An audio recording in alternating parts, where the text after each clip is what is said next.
Hi friends, Nellore రుచులకు welcome అండి. ఈరోజు అయితే ఎగ్ పఫ్ అయితే చేస్తున్నాను. దానికోసము ఒక స్పూన్ అయితే ఆయిల్ వేసుకున్నాను.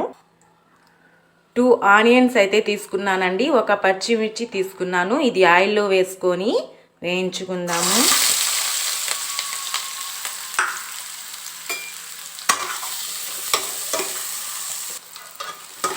ఇలా అయితే వేయించుకుంటూ ఉందామండి.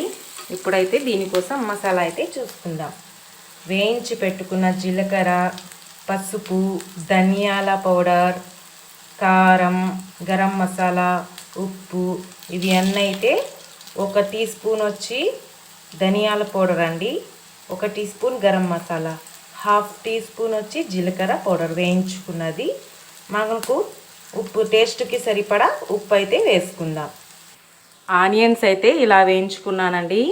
ఇప్పుడు ఇలా వేగాక ఈ మసాలాలన్నీ దీంట్లో వేసుకుందాం. వేసుకొని మంచిగా కలిపేసుకుందాం. ఇప్పుడైతే కొంచెం సేపు కలుపుకున్నాక ఇదైతే రెడీ అయిపోయిందండి. ఇది స్టవ్ ఆఫ్ చేసుకొని పక్కన పెట్టేసుకుందాం. ఇప్పుడైతే పిండిని కలుపుకుందాం. చపాతీ పిండిలా అయితే కలుపుకుందామండి. దీంట్లో 1/2 టీ స్పూన్ బేకింగ్ సోడా ఉప్పు అయితే వేసుకుందామండి. టేస్ట్కి సరిపడా ఉప్పు అయితే వేసుకుందాము. కొంచెం ఆయిల్ కూడా వేసుకొని దీంట్లో నీళ్ళు వేసి చపాతీ పిండిలా అయితే కలుపుకుందామండి. ఇలా అయితే కలుపుకున్నానండి. ఇప్పుడు ఇది అయితే 1/2 అవర్ అయితే పెట్టుకుందాం. అరగంట పాటు అయితే పక్కన పెట్టుకొని అప్పుడైతే చేసుకుందాం. ఇప్పుడైతే ఇది అయితే చపాతీ లాగా అయితే వత్తుకుందామండి.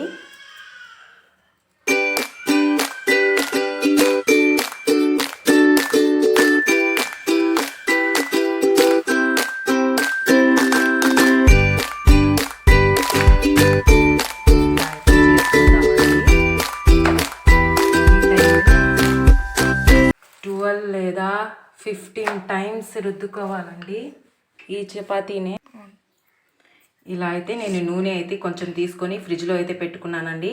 బేకరీలో అయితే వాళ్ళు వేరే వేరే ఆయిల్స్ అయినా వాడేస్తారు. పిల్లల కోసం అయితే అది మంచిది కాదు.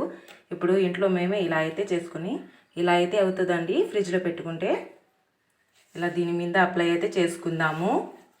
ఇదంతా అప్లై చేసేసుకొని మొత్తం అప్లై చేసుకున్నాక దీని మీదన కొంచెం అయితే పిండి జల్లేసుకుందామండి. ఇది ఇలా మర్చి ఈ వైపు మర్చేసి ఇలా అయితే మర్చుకొని మళ్ళీ ఇలా అయితే రుద్దుకుందామండి. ఇలా అయితే మళ్ళీ ఇంకొకసారి ఆయిల్ అనేది అప్లై చేసుకోవాలండి. ఆయిల్ అప్లై చేసుకొని కొంచెం పిండి అయితే ఇలా జల్లుకొని మళ్ళీ ఇంకొకసారి ఇలా అయితే చేసుకుందాం.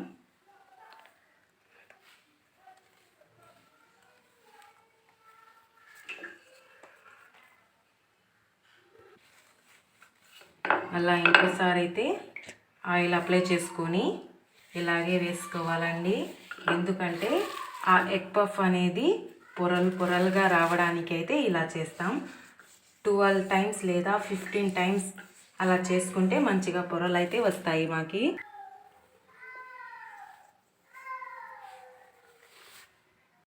ఇప్పుడైతే ఇలా చేసుకున్నానండి.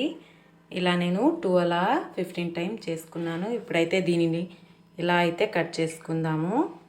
మధ్యలోకి ఇలా కట్ చేసుకుందాం. ఇలా అయితే కట్ చేసుకుందామండి. ఇలా ఎగ్స్ని ఉడకబెట్టుకొని ఇలా అయితే కట్ చేసుకున్నాను.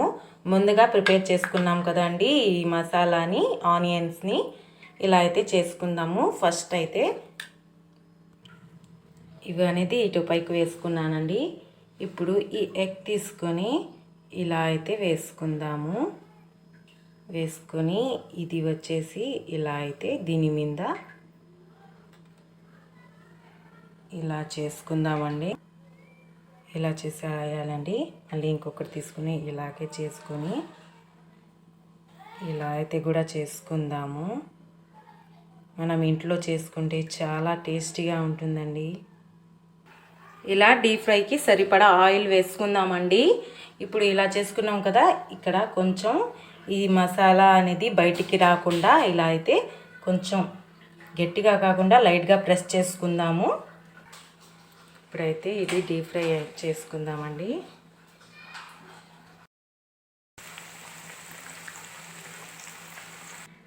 ఎగ్ పఫ్ అయితే రెడీ అయ్యింది ఫ్రెండ్స్. ఇలా టమోటా సాస్తో వేసుకొని తింటే చాలా టేస్టీగా ఉంటుంది. లైక్ చేయండి, షేర్ చేయండి, సబ్స్క్రైబ్ చేయండి ప్లీజ్.